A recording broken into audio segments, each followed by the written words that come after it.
الحمد لله نحمده ونستعينه ونستغفره ونؤمن به ونتوكل عليه ونعوذ بالله من شرور أنفسنا ومن سيئات أعمالنا من يهده الله فلا مضل له ومن يضلله فلا هادي له وأشهد أن لا إله إلا الله وحده لا شريك له وأشهد أن محمدًا عبده ورسوله أما بعد فأعوذ بالله من الشيطان الرجيم بسم الله الرحمن الرحيم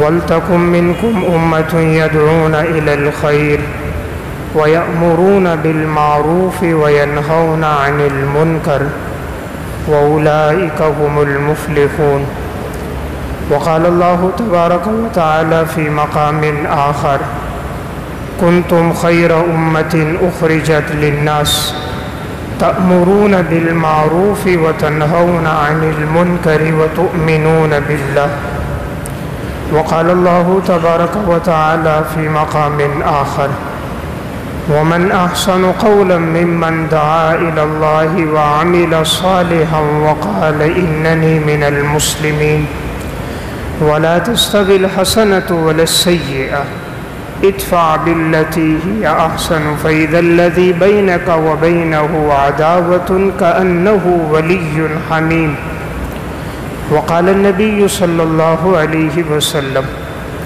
من رأى منكم منكرا فليغيره بيده فإن لم يستطع فبلسانه فإن لم يستطع فبقلبه وذلك أضعف الإيمان رواه مسلم وقال النبي صلى الله عليه وسلم والذي نفسي بيده لتأمرن بالمعروف ولتنهون عن المنكر يوشك أن يبعث عليكم عقابا منه ثم تدعونه فلا يستجاب لكم رواه الترمذي وقال النبي صلى الله عليه وسلم لقد أوذيت في الله ما يؤذي أحد وأخفت في الله ما يخاف أحد صدق اللہ العظیم۔ میرے انتہائی واجب الاحترام قابل صد احترام بھائیوں، دوستوں اور بزرگوں، میں نے آپ کے سامنے قرآن کریم کی چند آیات اور نبی اکرم صلی اللہ علیہ وسلم کے ارشادات میں سے چند حدیثیں پڑھی ہیں۔ قرآن کریم کی جو پہلے میں نے آیت تلاوت کی، اس میں اللہ رب العزت ارشاد فرماتے ہیں وَلْتَكُنْ مِنْكُمْ أُمَّةٌ يَدْعُونَ إِلَى الْخَيْرِ، تمہارے اندر ایک جماعت ایسی ہونی چاہیے کہ جو لوگوں کو دین کی طرف دعوت دے، لوگوں کو دین کی طرف بلائے، نیکی کا حکم دے اور لوگوں کو برائی سے منع کرے۔ فرمایا یہی لوگ اولئک هم المفلحون، کامیاب لوگ یہی لوگ ہیں۔ تو اس آیت میں فرمایا کہ ایک جماعت ایسی ہونی چاہیے جس کا کام یہ ہو کہ وہ لوگوں کو امر بالمعروف اور نہی عن المنکر کا حکم دیں، اور اس جماعت کے لیے فرمایا یہ لوگ کامیاب لوگ ہیں۔ دوسری آیت میں فرمایا کنتم خیر امۃ اخرجت للناس، تم بہترین امت ہو کہ تم لوگوں کے نفع رسانی کے لیے نکالے گئے ہو، اور تمہارا کام یہ ہے کہ تأمرون بالمعروف وتنہون عن المنکر وتؤمنون باللہ، کہ تم نیکی کا حکم دیتے ہو، برائی سے منع کرتے ہو، اور تم اللہ پر ایمان لے کر آتے ہو۔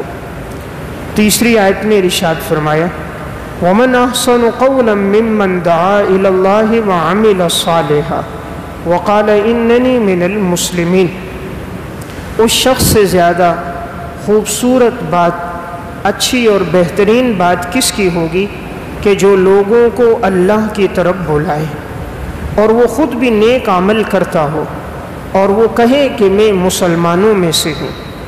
وَلَا تَسْتَوِي الْحَسَنَةُ وَلَا السَّيِّئَةُ، نیکی اور برائی دونوں اللہ کے ہاں برابر نہیں ہو سکتے۔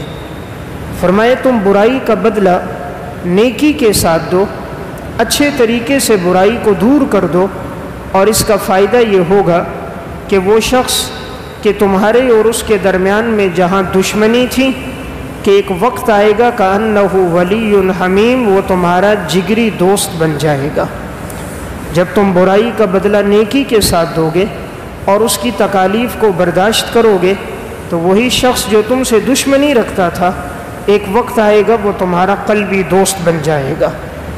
حدیث میں رسول اللہ صلی اللہ علیہ وسلم نے ارشاد فرمایا، من رأى منکم منکرا فلیغیرہ بیدہ، تم میں جو آدمی کوئی منکر کام، شریعت کے خلاف کام دیکھے تو اسے چاہیے وہ ہاتھ سے روکے، فإن لم يستطع فبلسانہ، اور اگر ہاتھ سے روکنے کی طاقت نہ ہو تو زبان سے منع کرے، فإن لم يستطع فبقلبہ، زبان سے روکنے کی طاقت بھی نہ ہو تو دل میں برا جانے، وذالک اضعف الایمان، اور یہ ایمان کا سب سے کمزور درجہ ہے۔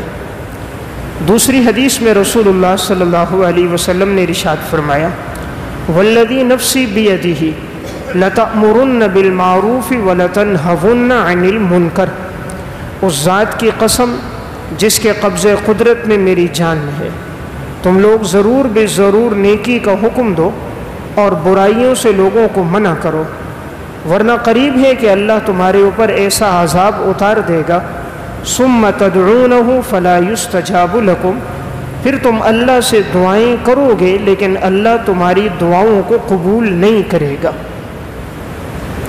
امام بیہقی رحمۃ اللہ علیہ نے شعب الایمان میں حدیث نقل کی، اللہ رب العزت نے حضرت جبرائیل علیہ السلام سے فرمایا کہ فلاں بستی والے لوگوں کو عذاب دو، تو اللہ رب العزت سے فرمایا گیا، یا اللہ اس بستی میں ایک شخص ایسا ہے کہ جس نے پلک جھپکنے کے برابر بھی آپ کی نافرمانی نہیں کی، یعنی ہمیشہ وہ آپ کی عبادت میں وقت گزارتا ہے۔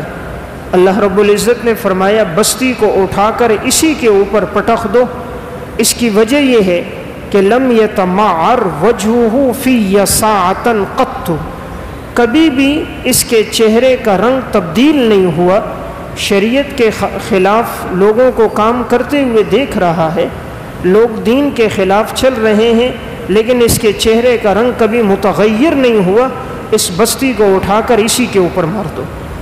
اس سے معلوم ہوا دین پر خود بھی چلنا ہے اور دوسروں کو بھی دین کی دعوت دینی ہے۔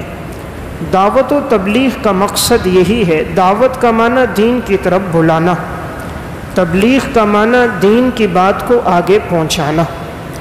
دعوت و تبلیغ کا مقصد ہے کہ جو انسان نے دین سیکھا ہے وہ اس دین پر خود بھی عمل کرے اور پھر اس دین کی بات کو آگے بھی پہنچائے۔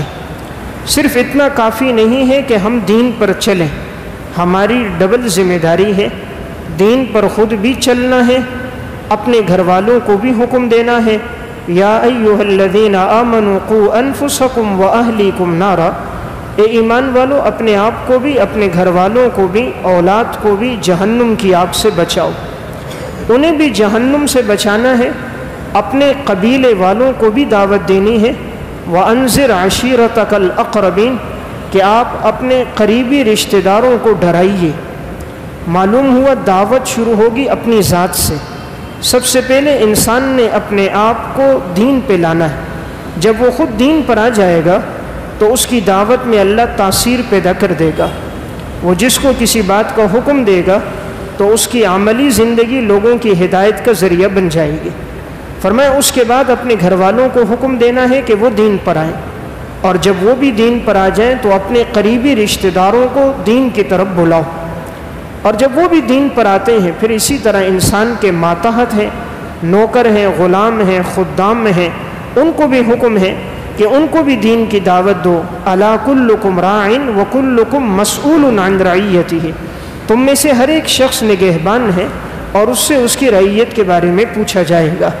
شوہر ہے اس سے بیوی بچوں کے بارے میں پوچھ ہوگی، باپ ہے اس سے اولاد کے بارے میں باس پرس ہوگی، سردار ہے اس سے اپنے نوکروں خادموں کے بارے میں سوال ہوگا، آقا ہے ماتحتوں کے بارے میں سوال ہوگا۔ اس لیے دین کا حکم یہ ہے کہ دین پر انسان نے خود بھی آنا ہے اور دین کی دعوت کو آگے بھی پہنچانا ہے۔ خدا نہ کرے اگر ایک آدمی یہ کام نہیں کرتا تو جب عذاب آتا ہے تو ایسا شخص بھی پھر عذاب میں مبتلا ہو جاتا ہے۔ رسول اللہ صلی اللہ علیہ وسلم نے مثال دے کر سمجھایا، آپ نے فرمایا ایک کشتی میں لوگ سفر کر رہے ہیں، کشتی میں کچھ لوگ نیچے کی منزل میں ہیں، کچھ لوگ اوپر کی منزل میں ہیں۔ اب یہ اوپر والے بڑے عیش و عشرت میں سفر کر رہے ہیں، تو اب ان کو پانی کی ضرورت پڑتی ہے، یہ نیچے والے اوپر آتے ہیں، ان سے پانی لیتے ہیں، ضرورت کا سامان لیتے ہیں، تو اوپر والوں کو تکلیف ہوتی ہے تم لوگ کیوں آ رہے ہو، تم اوپر نہ آؤ۔ اب آخر اگر یہ تنگ ہو کر کہیں گے کہ تم پانی نیچے سے لے لو، تو اب اگر یہ نیچے سے تختہ نکالیں گے پانی لینے کے لیے، تو یہ پانی جب کشتی کے اندر آئے گا تو یہ پانی صرف نیچے والوں کو نہیں ڈبوئے گا، یہ اوپر والوں کو بھی ڈبو دے گا۔ جب کشتی ڈوبے گی تو صرف نیچے والے غرق نہیں ہوں گے، اوپر والے بھی اس عذاب کے اندر تکلیف میں وہ بھی مبتلا ہو جائیں گے کہ یہ ان کو دیکھ رہے اور منع نہیں کر رہے۔ تو اگر یہ خاموش رہیں گے تو وہ عذاب اور وہ تکلیف صرف نیچے والوں کے لیے نہیں ہوگی، وہ پانی کا کشتی میں داخل ہو کر اسے ڈبو دینا اوپر والوں کے لیے بھی ذریعہ بن جائے گا۔ تو آپ نے حدیث کے ذریعے سمجھا دیا کہ دین پر انسان نے خود بھی آنا ہے اور لوگوں کو بھی دین کی طرف دعوت دینی ہے۔ انبیاء علیہ الصلاۃ والسلام جتنے بھی آئے سب کی ایک ہی دعوت تھی، لوگوں کو اللہ کی طرف بلایا۔ ادع الی سبیل ربک بالحکمۃ والموعظۃ الحسنہ وجادلہم باللتی ہی احسن۔ تم لوگوں کو اللہ کے راستے کی طرف بلاؤ، وعظ و نصیحت کے ذریعے سے، حکمت اور دانشمندی کے ذریعے سے، اور اگر بحث مباحثہ کرنا بھی پڑے کسی مخالف سے تو اچھے طریقے کے ساتھ دلائل کی روشنی میں خندہ پیشانی اور سنجیدگی کے ساتھ اس سے بات کرو۔ تو گویا دین ہمیں یہ دعوت دیتا ہے کہ انسان دین پر خود بھی چلے اور جہاں تک اس کی پہنچ ہے وہاں تک وہ دین کے پیغام کو آگے بھی پہنچائے۔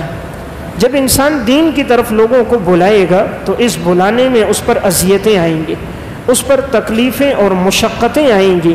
سب سے زیادہ آزمائشیں امام الانبیاء صلی اللہ علیہ وسلم پر آئیں، اسی طرح آزمائشیں حضرات انبیاء علیہ الصلاۃ والسلام پر آئیں۔ ہم پر کیا آزمائشیں ہیں؟ اصل آزمائشیں اور تکالیف تو دین کی خاطر حضرات انبیاء علیہ السلام پر آئیں۔ حضرت زکریا علیہ الصلاۃ والسلام پیغمبر ہیں کہ انہیں آرا رکھ کر جسم کے 2 ٹکڑے کر دیے جاتے ہیں۔ تکلیفیں تو انبیاء علیہ السلام پر آئیں کہ ایک ایک دن میں سینکڑوں انبیاء علیہ السلام کو بنی اسرائیل کے لوگوں نے قتل کر دیا تھا۔ پھر ان میں سب سے بڑھ کر آزمائشیں آپ صلی اللہ علیہ وسلم پر آئیں کہ آپ نے فرمایا دین کے لیے جتنا مجھے تکلیفیں دی گئی کسی کو نہیں دی گئی، جتنا مجھے ڈرایا دھمکایا گیا فرمایا کسی کو نہیں گیا۔ آپ پر آزمائشیں کتنی آئیں؟ صحیح بخاری کی روایت ہے، آپ صلی اللہ علیہ وسلم سجدے میں ہیں، عقبہ بن ابی معیط بدبخت ایک چادر لے کر آتا ہے، آپ صلی اللہ علیہ وسلم کے گلے میں ڈال کر آپ کو پھندا دینا چاہتا ہے تاکہ معاذ اللہ آپ کا انتقال ہو جائے، اپنی طرف گھسیٹ رہا ہے۔ حضرت ابو بکر صدیق رضی اللہ تعالیٰ عنہ آ گئے اور اس سے چھڑوایا اور کہا بدبخت اتقتلون رجلا ان یقول ربی اللہ، کیا تو ایک شخص کو صرف اس لیے قتل کر رہا ہے کہ وہ یہ کہتا ہے کہ اللہ میرا رب ہے، کہ وہ اللہ کی ربوبیت کا پیغام دے رہا ہے، تم اس وجہ سے اسے قتل کر رہے ہو؟ تو آپ صلی اللہ علیہ وسلم پر اتنی تکلیفیں آئیں۔ اسی دین کی دعوت میں آپ پر آزمائشیں اتنی آئی تھی ہیں کہ حضور سجدے میں جاتے ہیں اور بدبخت اونٹ کی گندی اوجڑی لا کر آپ صلی اللہ علیہ وسلم کی کمر پہ رکھ دیتے ہیں اور آپ کے لیے سجدے سے سر اٹھانا مشکل ہو جاتا ہے۔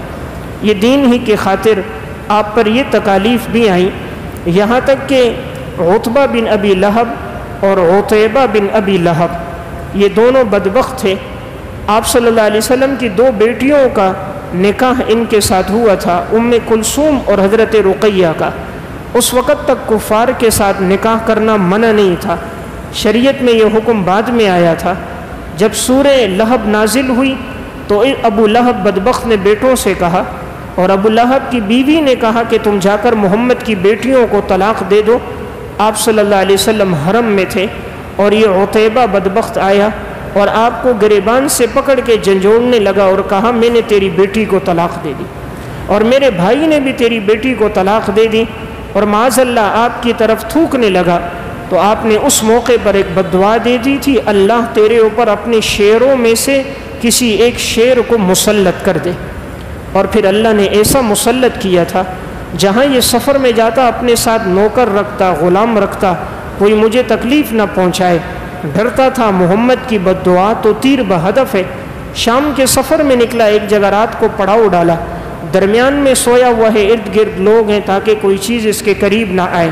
رات کا اندھیرا چھایا، شیر آیا، سب کو سونگتا سونگتا اس کے قریب آیا اور اس کے جسم کے ٹکڑے ٹکڑے کر دیے۔ تو واقعہ سنانے کا مقصد یہ ہے آپ صلی اللہ علیہ وسلم پر کتنی آزمائشیں دین کی دعوت کے سلسلے میں آ رہی ہیں۔ آپ پر یہ آزمائش بھی آئی کہ آپ صلی اللہ علیہ وسلم طائف میں جا رہے ہیں، واقعہ صحیح بخاری میں ہے۔ ام المومنین حضرت عائشہ رضی اللہ تعالیٰ عنہ نے پوچھا، یا رسول اللہ کیا احد سے زیادہ کبھی تکلیفیں بھی آپ پر آئیں؟ آپ نے فرمایا ہاں، جب میں طائف میں گیا اور میں نے پیغام دیا تو اس وقت میرے اوپر بڑی تکلیفیں آئیں، ان بدبختوں نے پتھر مارے اور میرا جسم لہو لوہان ہو گیا تھا۔ آپ صلی اللہ علیہ وسلم زخمی تھے، اس زخمی حالت میں آپ کے جانی دشمنوں کو ترس آ گیا۔ عتبہ بن ربیعہ، شیبہ بن ربیعہ آپ کے جان کے دشمن ہیں، لیکن جب آپ کو اس وقت زخمی حالت میں دیکھا، خون بہتے دیکھا، تو انہوں نے اپنے غلام عداس سے کہا کہ تم انہیں لے کر باغ میں آؤ۔ حضور باغ میں آئے، اب یہ غلام ایک پلیٹ کے اندر انگور لے کر آیا۔ آپ صلی اللہ علیہ وسلم جب انگور کھانے لگے، آپ نے بسم اللہ پڑھا۔ غلام نے پہلی مرتبہ کسی سے بسم اللہ سنا تھا، پوچھا آپ کون ہیں؟ فرمایا میں اللہ کا پیغمبر ہوں۔ پوچھا تم کہاں کے رہنے والے ہو؟ تو اس شخص نے کہا میں نینوا کا رہنے والا ہوں۔ آپ صلی اللہ علیہ وسلم نے فرمایا وہاں تو ہمارے بھائی یونس ابن متہ بھی آئے تھے۔ انہوں نے کہا آپ جانتے ہیں ان پیغمبر کو؟ آپ نے فرمایا ہاں۔ پھر آپ نے حضرت یونس علیہ السلام کا مکمل انہیں تعارف کرایا۔ یونس علیہ السلام کے بارے میں جب ساری معلومات دیں تو وہی جو غلام تھا وہ آپ صلی اللہ علیہ وسلم کے ہاتھوں کو، پیشانی کو، پاؤں کو چومنے لگ گیا۔ تو عتبہ بن ربیعہ اور شیبہ بن ربیعہ کہنے لگے دیکھو محمد نے جادو کر دیا، کہ فوراً یہ اس پر ایمان لے آیا۔ بلایا اور کہا بھئی تو کیسے ان کے ہاتھ پاؤں چوم رہا تھا؟ کہا یہ اللہ کے سچے پیغمبر ہیں۔ آپ صلی اللہ علیہ وسلم کو بڑی خوشی ہوئی کہ طائف میں چلو آزمائشیں آئیں، لیکن اس کو تو اللہ نے ہدایت کا ذریعہ بنا دیا۔ دیکھیں جو پاؤں ابھی تھوڑی دیر پہلے دین کے لیے لہو لوہان ہوئے تھے، اللہ نے اسی پاؤں کو چومنے والے کو پیدا کر دیا تھا کہ وہ عداس آ کر حضور کے ہاتھ پاؤں کو ابھی بوسہ دے رہا تھا۔ تو دین کی دعوت کے سلسلے میں آپ پر اتنی آزمائشیں آئیں کہ شیب ابی طالب میں 3 سال آپ محصور رہے، وہاں سے باہر نہیں نکل سکتے تھے، وہیں کھانا، وہیں پینا، وہیں قضائے حاجت۔ لوگوں نے بائیکاٹ کر دیا، کوئی آپ کے ساتھ کاروبار نہ کرے، اور جو ایمان لے کر آئے کوئی کسی قسم کا تعلق ان کے ساتھ نہ رکھے۔ آپ کے یہ 3 سال بڑی آزمائش کے سال گزرے۔ تو میں عرض کر رہا تھا آپ صلی اللہ علیہ وسلم پر دین کے لیے بڑی تکلیفیں آئیں۔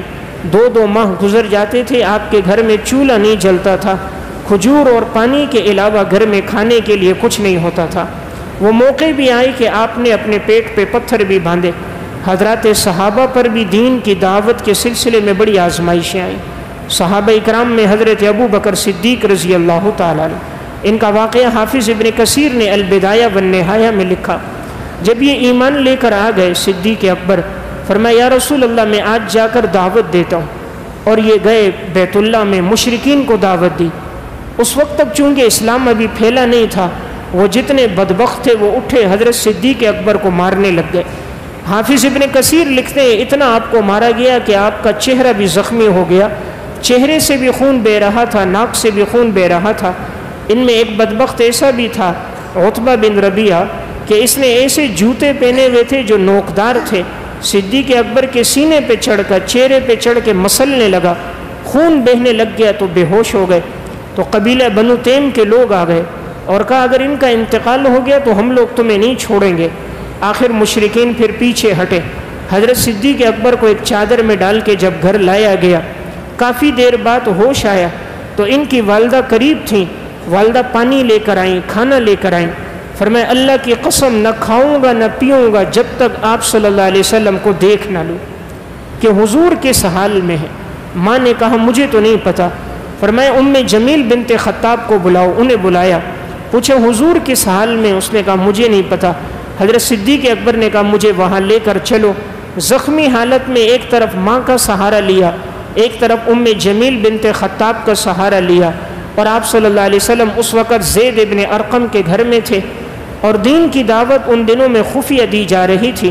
جیسے وہاں پہنچے دستک دی، دروازہ کھلا، حضرت صدیق اکبر زخمی حالت میں، چہرہ بھی زخمی ہے، ناک سے خون بہہ رہے ہیں، کپڑوں پر خون ہی خون ہے، بعض جگہوں سے کپڑے پھٹے ہوئے ہیں۔ آپ صلی اللہ علیہ وسلم نے دیکھا تو آپ کی آنکھوں میں بھی آنسو آ گئے، آپ بھی رونے لگ گئے۔ ابو بکر، دین کے لیے تمہیں بڑی تکلیفیں دی گئی، دین کے لیے بڑی تم پر آزمائشیں آئیں۔ حضرت صدیق اکبر نے کہا، یا رسول اللہ، جب آپ صحیح سلامت اور زندہ موجود ہیں تو میری تکلیف کی کوئی وجہ نہیں، لیکن آپ دعا کرو اللہ میری اس والدہ کو ہدایت دے دے۔ آپ صلی اللہ علیہ وسلم نے دعا فرمائی اور اللہ نے وہیں صدیق اکبر کی والدہ کو ایمان کی توفیق دے دی۔ واقعہ سنانے کا مقصد، دین کی دعوت میں جہاں حضور پر آزمائشیں آئیں وہاں حضرات صحابہ اکرام پر بھی بڑی آزمائشیں آئیں۔ حضرت عثمان بن عفان رضی اللہ تعالیٰ عنہ، ان کا واقعہ ہے کہ جب یہ ایمان لے کر آئے تو ان کے چچا تھے ابو العباس بن ربی، انہوں نے ان پر بڑا ظلم کیا، انہیں باندھ باندھ کر مارتے تھے۔ طبقات ابن سعد میں ہے، لیکن حضرت عثمان کبھی دین کی دعوت سے پیچھے نہیں ہٹے۔ فرمایا چچا جان جو کرنا ہے تم کر لو، لیکن دین کا پیغام میں آگے پہنچاؤں گا۔ حضرات صحابہ میں ایک صحابی گزرے، حضرت زبیر بن عوام رضی اللہ تعالیٰ عنہ، جب یہ ایمان لے کر آئے ان پر اتنا ظلم ہوا کہ ایک چٹائیوں میں انہیں لپیٹ کر باندھ دیا جاتا اور ایک طرف سے آگ لگائی جاتی، دوسری طرف سے بند کی جاتی، تاکہ وہ دھواں اور وہ گرمائش ان کے چہرے میں اور ناک پر وہ لگے اور وہ دھواں ان کے جسم پہ جائے۔ کبھی ایک طرف سے جھلسا دیا جاتا، کبھی دوسری طرف سے، لیکن حضرت زبیر بن عوام دین سے پیچھے نہیں آئے۔ تو میں عرض کر رہا تھا، یہ دعوت و تبلیغ، دین پہ چلنا، دین کی دعوت دوسروں کو پہنچانا، اس میں بڑی آزمائشیں آئی ہیں۔ حضرات صحابہ اور سلف نے ہر قسم کی آزمائشوں کو قبول کیا۔ صحابہ اکرام میں ایک صحابی حضرت خباب ابن ارت رضی اللہ تعالیٰ عنہ، حضرت عمر رضی اللہ تعالیٰ عنہ نے ایک موقع پر جب حضرت بلال حبشی کے ظلم و ستم جو ان پر ہوا تذکرہ کیا تو انہوں نے اپنی کمر سے قمیص ہٹائی اور فرمایا امیر المومنین میرے اوپر بھی بڑا ظلم ہوا ہے۔ حضرت عمر نے جب دیکھا تو خباب ابن ارت کے جسم پہ گوشت نہیں تھا، ہڈیاں موجود تھیں، سارا جسم جل گیا تھا، جسم سیاہ ہو گیا تھا۔ فرمایا خباب یہ کیا ہوا؟ فرمایا امیر المومنین گرم کوئلے ہوتے، انگارے ہوتے، مجھے لٹا دیا جاتا اور ایک وزنی آدمی میرے جسم پہ کھڑا ہو جاتا تاکہ میں حرکت نہ کروں، میرے جسم سے نکلنے والا خون اور میرے جسم کی جو گوشت ہوتی اس کے ذریعے سے انگارے بجھتے، تو اس دوران میرا یہ گوشت بھی جل گیا، کھال بھی جل گئی۔ تو دین کے لیے آزمائشیں، تو حضرات صحابہ اکرام نے دین کی دعوت میں بڑی آزمائشیں برداشت کی۔ مرد تو مرد ہیں، عورتوں پر کتنی آزمائشیں آئیں۔ السیرۃ الحلبیہ میں اور سبل الہدیٰ والرشاد میں واقعہ ہے، حضرت زنیرہ رضی اللہ تعالیٰ عنہ جب ایمان لے کر آئیں، ابو جہل بدبخت نے زور سے ان کے سر کے اوپر اپنی ڈھال ماری، وہ اتنے زور سے ماری کہ تھوڑی دیر کے بعد ان کے آنکھوں کی بینائی چلی گئی۔ تو وہ کہنے لگا دیکھ تو نے لات اور منات کو، ہمارے بتوں کو برا بلا کہا تھا، اس لیے ہمارے معبودان نے تیری بینائی کو چھین لیا۔ یہ صحابیہ بڑی غریب تنگ دست صحابیہ تھی، آنکھوں کی بینائی چلی گئی، اس وقت اٹھی، 2 رکعت نماز پڑھی، سجدے میں گئی، اللہ کے سامنے رونے لگ گئیں کہ یا اللہ تیرا جو فیصلہ ہے میں راضی ہوں، لیکن یہ لوگ کہتے ہیں کہ لات اور منات نے تیری بینائی چھین لی، اے اللہ تو میری بینائی لوٹا دے، پتہ چل جائے کہ بینائی کا لینا اور دینا میرے رب کا امر ہے، یہ لات اور منات کے بس میں نہیں ہے۔ حضرت زنیرہ نے ابھی سر اٹھایا سجدے سے، اللہ نے حضرت زنیرہ کی بینائی کو لوٹا دیا۔ تو دین کے لیے آزمائشیں حضرات صحابہ اور سلف پر آئیں۔ انہی صحابیات میں ایک صحابیہ ام شریک رضی اللہ تعالیٰ عنہ ہے، ان کا واقعہ علامہ ابن جوزی نے صفۃ الصفوہ میں لکھا۔ ان کو مشرکین باندھ دیتے تھے، ہاتھ پاؤں بندھے ہوئے ہوتے لے کر جاتے، تو کہا جس جگہ وہ رک جاتے اپنی سواریوں کو باندھتے، حضرت ام شریک کہتی ہیں مجھے گرمی میں ڈال دیتے، ہاتھ بھی بندھے ہیں، پاؤں بھی بندھے ہیں، عرب کی تپتی ہوئی گرمی ہے، مجھے لٹا دیتے، پانی پینے تک کے لیے مجھے نہیں دیتے تھے۔ ایک دفعہ ایسا ہوا پیاس کی شدت بہت زیادہ تھی، میں نے اللہ سے دعا کر دی کہ یا اللہ مجھے پانی کی طلب ہے۔ کہا تھوڑی دیر بعد میں نے دیکھا غیبی طور پر کوئی شخص پانی لے کر آیا، پانی کا بھرا ہوا ڈھول تھا، اور مجھے بٹھایا، میرے منہ کے قریب کیا، ہاتھ پاؤں تو بندھے ہیں، ام شریک نے خوب پانی سیر ہو کر پی لیا، اب وہ پانی بچا ہوا کچھ کپڑوں پر بھی گر گیا، پھر ام شریک کہتے ہیں مجھے لٹا دیا گیا۔ اتنے میں مشرکین آئے، آ کر دیکھا ان کے کپڑوں پر پانی ہے. کہا لگتا ہے تو نے اپنے ہاتھ پاؤں کھول دیے تھے یا تجھے کسی نے کھول دیا تھا, تو نے ہمارے مشکیزوں سے پانی پی لیا. اس نے کہا نہ مجھے کسی نے کھولا, نہ میں نے اپنے آپ کو کھولا, اللہ کی طرف سے میرے لیے غیبی مدد تھی. تم اپنے مشکیزوں کو دیکھ لو, اسی طرح بھرے ہوئے ہیں. اب وہ کافر جب گئے, سب نے اپنے مشکیزے کھولے, سب کے مشکیزے پانی کے ساتھ بھرے ہوئے تھے. وہ سمجھ گئے واقعی یہ دین برحق ہے کہ اللہ نے اس خاتون کی مدد کی ہے, اللہ تعالیٰ نے ان لوگوں کو ایمان کی توفیق دے دی. واقعہ سنانے کا مقصد دین کی دعوت کے سلسلے میں حضرات صحابہ ہوں یا صحابیات ہوں, ان پر بڑی آزمائشیں آئیں. غزوہ احد کا معرکہ ہے. ایک صحابیہ ہیں حضرت حمنہ بنت جہش, یہ آپ صلی اللہ علیہ وسلم کی اہلیہ زینب بنت جہش کی ہمشیرہ ہیں. ان کا واقعہ السیرۃ النبویہ میں حافظ ابن کثیر نے اور علامہ محمد بن یوسف صالحی نے سبل الہدیٰ میں لکھا. غزوہ احد کے معرکے میں آپ صلی اللہ علیہ وسلم کے جب چچا حضرت حمزہ رضی اللہ تعالیٰ عنہ بڑی بے دردی سے شہید ہوئے تو وہ ان کے خالو تھے. اس خاتون کو خبر پہنچی حمنہ بنت جہش کو کہ تمہارے خالو شہید کر دیے گئے. اس نے کہا انا للہ و انا الیہ راجعون. تھوڑی دیر کے بعد خبر پہنچی تمہارے بھائی عبداللہ بن جہش بھی شہید کر دیے گئے. خاتون نے پھر پڑھا انا للہ و انا الیہ راجعون. کچھ دیر کے بعد خبر پہنچی تمہارے شوہر مصعب ابن عمیر رضی اللہ تعالیٰ عنہ بھی شہید کر دیے گئے. اب برداشت نہ ہوا, ایک غیر اختیاری طور پہ ایک چیخ نکل گئی.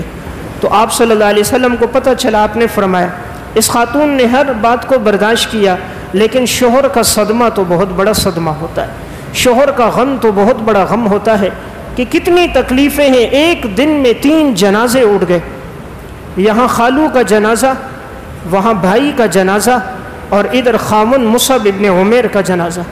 یہ مصعب ابن عمیر وہ صحابی تھے, آپ صلی اللہ علیہ وسلم ان کا تذکرہ کرتے تھے. جب تک یہ ایمان نہیں لائے تھے ان کے بال بڑے بڑے خوبصورت بال تھے, سب سے مہنگا لباس پہنتے تھے, سب سے بہترین خوشبو لگاتے تھے. دور تک محسوس ہوتا تھا مصعب ابن عمیر نے خوشبو لگائی ہے.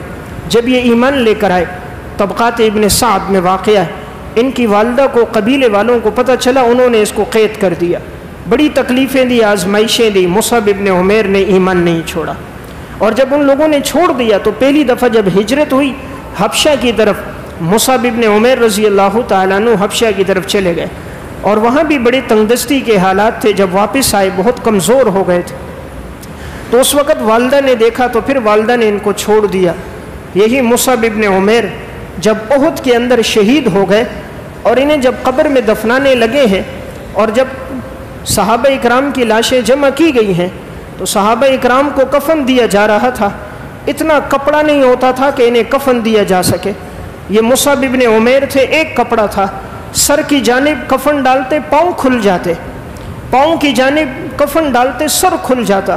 اس موقع پر حضور نے بھی دیکھا اور آپ صلی اللہ علیہ وسلم کی آنکھوں میں بھی آنسو آ گئے کہ یہ وہ مصعب ابن عمیر تھا. جب خوشبو لگاتا تھا میلوں دور پتہ چلتی تھی, لباس پہنتا تھا سب سے اعلیٰ, لیکن آج دن ایسا آیا کہ اس کے لیے کفن کی چادر کوئی نہیں. آپ نے فرمایا یہ کپڑا اس کے چہرے پر اور سر پہ ڈال دو, اور اس کے پاؤں پر ازخر گھاس ڈال دو. چنانچہ وہ گھاس ڈال دی گئی, اور اس طرح حضرت مصعب ابن عمیر رضی اللہ تعالیٰ عنہ کی تدفین ہوئی. قربانیاں تو صحابہ نے دیں, مجھے اور آپ کو دین تو ماں کی گود میں ملا. ہم نے دین کے لیے تو وقت دینے کے لیے تیار نہیں. کوئی کہہ دے 3 دن کے لیے نکلو, 40 دن نکلو, دین پر آؤ, اولاد کو دین سکھاؤ. آج کا مسلمان کہتا ہے بیٹا حافظ بنا, کھائے گا کہاں سے؟ یہ بیٹا دیندار بنا, یہ کھائے گا کہاں سے؟ یہ مولوی بنا, اس کا رزق کہاں سے ہوگا؟ تو ہم اولاد کو دین سکھانے کے لیے تیار نہیں. چاہے کہ ہم خود دین پر آئیں, اولاد کو دین کی دعوت دیں. آج بچہ اسکول, کالج یا نوکری پر نہ جائے, سب پوچھتے ہیں. اگر بیٹا نماز نہ پڑھے کوئی نہیں پوچھتا بیٹا تو نے نماز کیوں نہیں پڑھی. بیٹے سے 20 روپے کا کپ ٹوٹ جائے ماں باپ غصہ کریں گے, اللہ کا حکم نماز چھوڑ دے کبھی غصہ نہیں کریں گے. ہماری نظر میں دنیا کا نقصان نقصان ہے, دین کا نقصان نقصان نہیں, کیونکہ ہمارا ایمان مادیت پر ہے, اسباب پر ہے. خالق کائنات سے تو تعلق ٹوٹ گیا. آزمائشیں میں بتا رہا تھا صحابہ پر کتنی آئیں, یہی غزوہ احد کا معرکہ ہے. حضرت عمر بن جموع رضی اللہ تعالیٰ عنہ کی بیوی ہیں, ام المومنین حضرت عائشہ فرماتی ہیں احد کے اگلے دن جب میں نکلی تو میں نے دیکھا عامر بن جموح کی گھر والی اونٹنی پر بیٹھی ہے، دائیں طرف بھی کوئی بوجھ لٹک رہا ہے، بائیں طرف بھی کوئی بوجھ لٹک رہا ہے۔ میں ان کے قریب گئی اور میں نے پوچھا کہ یہ دائیں اور بائیں کیا ہے؟ انہوں نے سواری کو بٹھایا اور فرمانے لگی ام المومنین حضرت عائشہ سے، کہا کل میرا خاوند بھی شہید ہو گیا عامر بن جموح، میرا بیٹا بھی شہید ہو گیا عبداللہ، میرا بھائی عبداللہ بھی شہید ہو گیا اور میرا بیٹا خلاد بھی شہید ہو گیا۔ یہ جو دائیں بائیں ہیں یہ 3 لاشیں ہیں، ایک میرے شوہر کی لاش ہے، ایک میرے بھائی کی لاش ہے، ایک میرے بیٹے کی لاش ہے۔ 3 جنازے ایک دن میں گھر سے اٹھ جانا آسان کام نہیں ہے۔ آج دودھ پیتا بچہ انتقال کر جائے، ضبط کے بندھن ٹوٹ جاتے ہیں، اور جہاں ایک ایک دن میں 3 جنازے اٹھ جائیں، شوہر کا جنازہ، بیٹے کا جنازہ، بھائی کا جنازہ، لیکن زبان پہ اف نہیں، زبان پہ کوئی ناشکری کا، شکوے کا کوئی جملہ نہیں۔ کیا ایمان تھا ان صحابیات کا! جب اپنے شوہر کو آگے لے جانے لگی تو سواری آگے نہیں جا رہی تھی، کوشش کی، ان کا یہ چاہتی یہ تھی کہ میں اپنے شوہر کو اپنے گھر کے قریب جو جگہ ہے وہاں دفنا دوں۔ سواری آگے نہ جانے لگی، سواری پیچھے کی طرف مڑ رہی تھی، حضور کے پاس آئی۔ آپ صلی اللہ علیہ وسلم نے پوچھا تمہارے شوہر جب گھر سے نکلا تھا کیا دعا کی تھی؟ کہا انہوں نے دعا کی تھی یا اللہ مجھے گھر دوبارہ نہیں لوٹانا۔ فرمایا اب یہ سواری اسی لیے گھر نہیں جا رہی، اب اسے لوٹاؤ، اسے احد کے دامن میں ہی دفنائیں گے۔ چنانچہ احد کے دامن میں جہاں 70 صحابہ کی قبریں بنی وہیں حضرت عامر بن جموح رضی اللہ تعالیٰ عنہ کی قبر بنی۔ یہ وہی صحابی ہیں جو پاؤں سے لنگڑے تھے۔ بدر کے معرکے میں بیٹوں نے کہا کہ آپ شریک نہ ہو، آپ تو معذور ہیں، آپ شریک نہ ہو، یہ رہ گئے۔ احد کا معرکہ یا پھر جانے لگے، بیٹوں نے پھر کہا آپ نہ جاؤ، حضور کے پاس گئے۔ آپ صلی اللہ علیہ وسلم نے فرمایا تم معذور ہو، تمہارے لیے حکم نہیں ہے اگر نہ جاؤ۔ فرمایا نہیں یا رسول اللہ، میں احد کے دامن میں جنت کی خوشبو پاتا ہوں، میں احد کے دامن میں جنت کی خوشبو پاتا ہوں، یا رسول اللہ مجھے اجازت دیں۔ آپ نے فرمایا ٹھیک ہے جاؤ۔ پھر جب یہ شہید ہو گئے آپ نے فرمایا میں نے دیکھا ہے اب اسے کہ یہ جنت میں اپنے اسی لنگڑے پاؤں کے ساتھ چل رہا ہے اور اللہ نے اس کے پاؤں کو ٹھیک کر دیا۔ 40 سال کے بعد حضرت امیر معاویہ کا دور خلافت آیا، سبل الہدی والرشاد میں اور السیرۃ الحلبیہ میں واقع ہے۔ حضرت جابر بن عبداللہ کہتے ہیں جہاں ان کی قبریں تھیں وہیں سے ایک نہر کھدوانا تھی، تو حضرت امیر معاویہ نے کہا جس کی قبریں ہیں جو رشتہ دار ہیں وہ آ جائیں تاکہ ان کی لاشوں کو ایک طرف منتقل کیا جائے۔ نہر کو کھدوایا جا رہا تھا حجاج کرام کے لیے۔ جابر بن عبداللہ کہتے ہیں ایک ہی قبر میں میرے والد کو بھی دفنایا تھا، اسی قبر میں عامر بن جموح کو بھی دفنایا تھا۔ جب ہم نے قبر کھولی تو میرے والد کا چہرہ بھی صحیح سلامت تر و تازہ تھا، اور جب عامر بن جموح کو ہم نے دیکھا زخمی تھے اور ان کا ہاتھ ان کے زخموں پہ تھا، کہا جیسے ہم نے ہاتھ تھوڑا سا ہٹایا تو تازہ خون نکلنا شروع ہو گیا۔ 40 سال کا عرصہ گزر گیا ہے لیکن جسم میں ذرا برابر تغیر نہیں آیا۔ تو جو دین کے لیے قربانیاں دیتے ہیں مٹی کی کیا مجال پھر ان کے جسم کو کھا جائے۔ تو میں عرض کر رہا تھا دین کی دعوت میں قربانیاں صحابہ نے دی، دین کے سلسلے میں قربانیاں جناب رسول اللہ صلی اللہ علیہ وسلم نے دی۔ ہر قسم کی آزمائشیں تکلیفیں آئی ہیں، چاہے وہ تکلیفیں آپ کی ذات تک تھیں چاہے وہ صحابہ اکرام تک تھیں۔ دین کے سلسلے میں تکلیفوں کا اندازہ اس سے کرو، حضرت سمیہ رضی اللہ تعالیٰ عنہ ایمان لائے، سب سے پہلی خاتون اسلام کے لیے شہید ہوئی۔ ابو جہل بدبخت نے ایک نیزہ لیا اور ان کی شرمگاہ میں مارا، اسی سے حضرت سمیہ رضی اللہ تعالیٰ عنہ کی شہادت۔ ان کے شوہر تھے یاسر، بہت آزمائشیں آئیں، اور ان کے بیٹے عمار۔ آپ صلی اللہ علیہ وسلم جب وہاں سے گزرتے تھے آپ فرماتے تھے آل یاسر صبر کرو تمہارا ٹھکانہ جنت ہوگا، آل یاسر صبر کرو تمہارا ٹھکانہ جنت ہوگا۔ تو میں عرض کر رہا تھا حضرات صحابہ اکرام کی دین کے سلسلے میں بڑی آزمائشیں اور قربانی ہیں۔ انہوں نے جب ایمان لایا چاہے انہیں مال قربان کرنا پڑتا ہو، جان کی قربانی دینی ہوتی ہو، وہ ہر قسم کی قربانیوں کے لیے تیار رہے۔ ان کی زندگیوں میں وہ وقت بھی آیا۔ سعد بن ابی وقاص رضی اللہ تعالیٰ عنہ فرماتے ہیں کہ ایسے دن آئے جب ہم شیب ابی طالب میں تھے، ہمارے پاس کھانے کے لیے کچھ نہیں ہوتا تھا، کئی دن گزرے کچھ نہ ملا۔ میں پیشاب کرنے لگا تو پیشاب سے مٹی ہٹی، نیچے سے ایک چمڑا نظر آیا، میں نے اس چمڑے کو لیا، میں نے اس کو پانی میں دھو لیا، خشک کر دیا، پتھر پہ رکھ کر اس کو میں نے پیسا، جب وہ بالکل پس گیا پھر میں نے اس کو لے کر پھانکا اور اوپر سے پانی کا ایک گھونٹ پی لیا تاکہ تھوڑی سی بھوک دور ہو جائے۔ ہماری زندگی کا کوئی دن ایسا نہیں کہ ہمیں خشک چمڑے کھانے کی نوبت آئی ہو۔ ہماری زندگی کا کوئی دن ایسا نہیں کہ ہمارے جسم پر دین کی خاطر کسی نے پتھر مارے ہوں۔ ہم تو جہاں جاتے ہیں اکرام ہوتا ہے، بستر کھلتا نہیں ہے، دسترخوان بچ جاتا ہے۔ ہم تو جہاں جاتے ہیں ہمارا اکرام ہے۔ دعوتیں دین کے لیے پیغام، وہ تو قربانیاں تو صحابہ کی تھی۔ ایک دعوت ہوتی تھی اللہ کے راستے میں دے دو، قرآن کی آیت اتری، من ذا الذی یقرض اللہ قرضا حسنا، کون ہے جو اللہ کو قرض دے گا؟ صحابی حضرت ابو الدہداء رضی اللہ تعالیٰ عنہ۔ 600 درختوں پر مشتمل مدینہ میں باغ ہے۔ اس وقت کی سب سے بڑی معیشت باغ ہوتا تھا، اور باغوں میں کھجور کا باغ سب سے بڑی معیشت کا ذریعہ تھا۔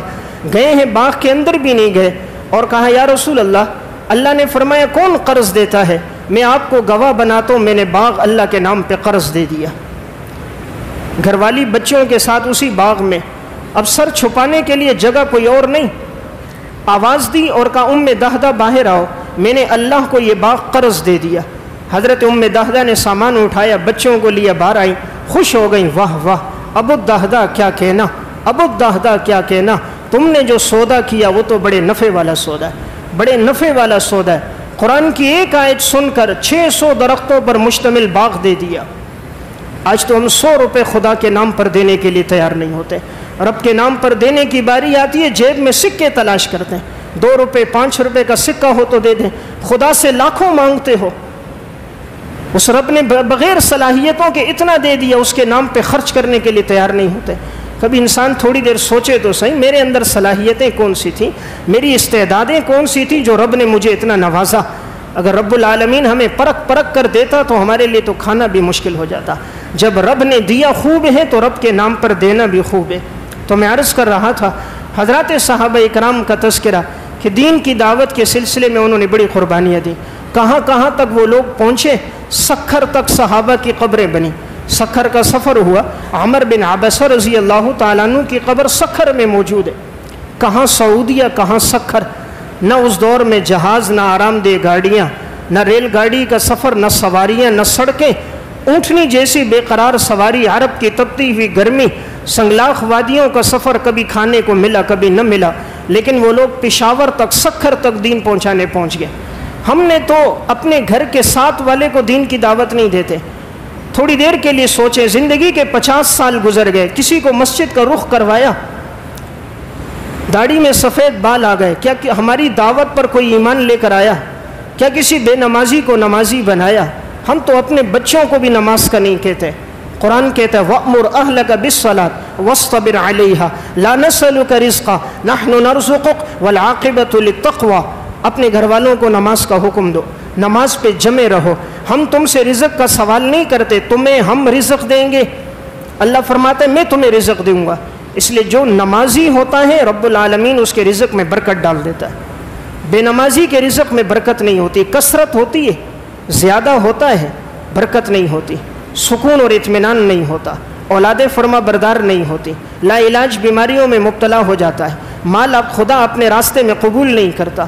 تو میں عرض کر رہا تھا صحابہ کی جس عنوان سے آپ قربانیاں دیکھو، جانی دیکھو، مالی دیکھو، ہر موقع پر آپ صلی اللہ علیہ وسلم کا صرف اعلان ہوتا تھا، وہ ہر چیز کے لیے تیار ہوتے تھے۔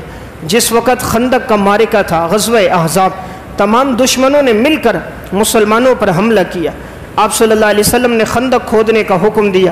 5-5, 6-6 فٹ گہری خندق کھودی جا رہی ہے، ہتھیار بھی نہیں ہے، اسباب کھودنے کے لیے موجود نہیں ہے۔ ایسے حالات آ گئے کہ کھانے کو کچھ نہ ملا تو پیٹ پہ پتھر باندھ دیے گئے۔ ہماری زندگی کا کوئی دن ایسا نہیں کہ ہم بھوکے رہے ہوں، پتھر باندھنا تو دور کی بات۔ آپ کی زندگی کے ایسے ایام بھی آئے پیٹ پہ پتھر باندھے۔ پھر آپ صلی اللہ علیہ وسلم صحابہ سے پوچھ رہے ہیں بتاؤ تمہاری کیا رائے ہے، دشمن نے حملہ کر دیا کیا کریں گے؟ ایک انصاری صحابی اٹھتے ہیں، یا رسول اللہ آپ جو حکم دو گے ہم اس کے لیے تیار ہیں۔ آپ فرماؤ گے سمندروں میں چھلانگ لگا دو ہم چھلانگ لگا دیں گے، آپ فرماؤ گے آگ میں چھلانگ لگا دو ہم چھلانگ لگا دیں گے، ہم اپنے بچوں کو یتیم کر دیں گے، اپنی بیویوں کو بیوہ کر دیں گے، یا رسول اللہ آپ کا حکم ہوگا ہم سمندر میں گھوڑے ڈال دیں گے۔ کیا ایمان ہے صحابہ کا، صرف لسان نبوت سے جملہ نکلنے کی دیر ہے، یا رسول اللہ آپ حکم دو، سمندر میں گھوڑے ڈال دیں گے، آگ میں چھلانگ لگا دیں گے اگر آپ کا حکم ہوگا، بیویوں کو بیوہ کر دیں گے، بچوں کو یتیم کر دیں گے۔ تو میں عرض کر رہا تھا دین کے دعوت کے سلسلے میں قربانیاں صحابہ نے دی، یہ دین ہم تک پہنچا بڑی مشقت سے پہنچا۔ 1,44,000 صحابہ، 10,000 کی قبریں مدینہ میں، صرف 10,000 کی قبریں، یہ 1,34,000 کہاں چلے گئے؟ ابو ایوب انصاری قسطنطنیہ میں قبر بنی، قسطنطنیہ کہاں، عرب کہاں؟ دین کے لیے جب یہ لوگ نکلے ہیں پھر لوٹ کر نہیں آئے، کسی کے 10 سال گزر گئے، کسی کے 15 سال گزر گئے، بیابانوں میں گئے، جنگلات میں گئے، اللہ کے دین کو پہنچائے۔ اب یہ ہماری بھی ذمہ داری ہے، اس دین پر خود بھی آنا ہے، اپنی اولاد کو بھی دین پر لانا ہے۔ اسباب کی وجہ سے اولاد کو محروم نہ کرو۔ بعض ایسے نادان ہیں، اسی علاقے کا ایک بچہ حفظ کر رہا تھا، 9 سے 12 اس نے حفظ کر دیا، ابھی وہ کام پہ ہے۔ میں نے پوچھا بیٹا کیوں چھوڑ دیا؟ کہا میرے والد نے کہا تھا حافظ بنے گا، کہاں سے کھائے گا؟ مولویوں کی تنخواہ تو 8 سے 10 ہزار ہوتی ہے، نوکری کر، کام سیکھ جا، ہنر سیکھ جائے، بڑی پیسہ بہت دولت آ جائے گی۔ حفظ کرنے والے بچے کو اس نے قرآن سے نکال دیا، صرف اس لیے یہ کہاں سے کھائے گا؟ تھوڑی دیر کے لیے تو سوچ، تجھے جو رزق خدا دے رہے ہیں، ماں کے پیٹ میں 3 اندھیروں میں اللہ نے مجھے اور آپ کو بنایا۔ یخلقکم فی بطون امہاتکم خلقا من بعد خلق فی ظلمات 3 اندھیروں میں اللہ نے پیدا کیا۔ یہ سب میرے رب کی عطا ہے۔ آج اللہ دماغ کی نعمت لے لے، پاگل کر دے، کیا کر سکتے ہیں؟ آج خدا فالج کا اٹیک کر دے، حرکت کر کے تو دکھائیں۔ آج ایکسیڈنٹ ہو جائے، معذور ہو جائیں، پھر اپنے سہارے کھڑے ہو کر تو دکھائے۔ آج سیلاب آ جائے، آج آگ لگ جائے، آج زلزلہ آ جائے، کل تک وہی تھے جو تقسیم کرتے تھے، آج وہ کشکول لے کر بھیک مانگ رہے ہوتے ہیں۔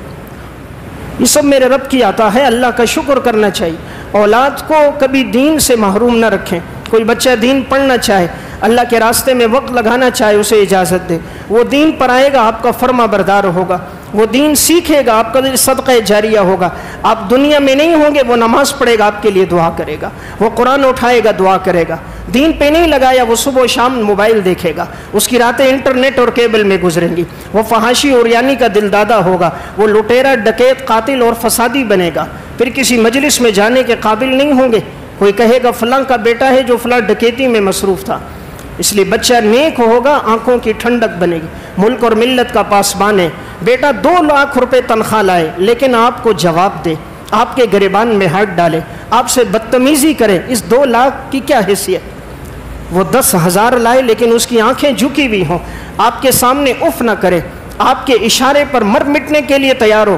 یہ 10,000 اس 2 لاکھ پر بھاری ہیں، تو پیسے کی مشین نہ بنائے، اعمال کی مشین بنائے۔